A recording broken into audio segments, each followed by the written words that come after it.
Pulsa ng bayan. Pulsa ng bayan. Pagkang kaba ng bayan ay hindi na ingatan. Taong bayan ang unang nasasaktan.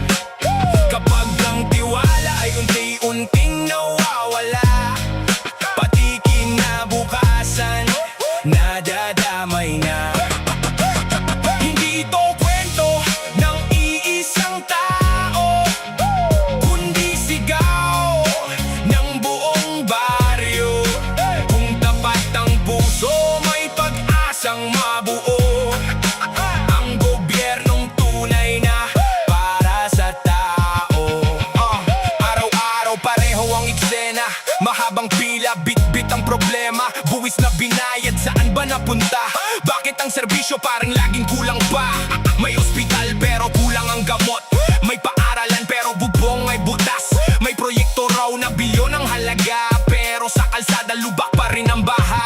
Habang may ilan na busog sa pwesto, karaniwang tao ang laging talo. Trabahong marangal, hirap ang sahod, pero ang presyo walang preno sa pag-akyat. Pag ang kaba ng bayan ay hindi na ingatan, taong bayan ang unang nasasaktan.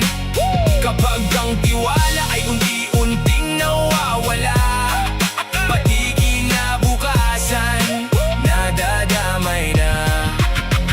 Hindi ito kwento ng iisang tao, kundi sigaw ng buong baryo. Kung tapat ang puso, may pag-asang mabuo ang gobyernong tunay na para sa tao. Hindi sapat ang pangakong magaginda kung ang resulta'y wala namang saysay. Serbisyong publiko ang dapat unahin, hindi sariling interes ang palaging pipiliin.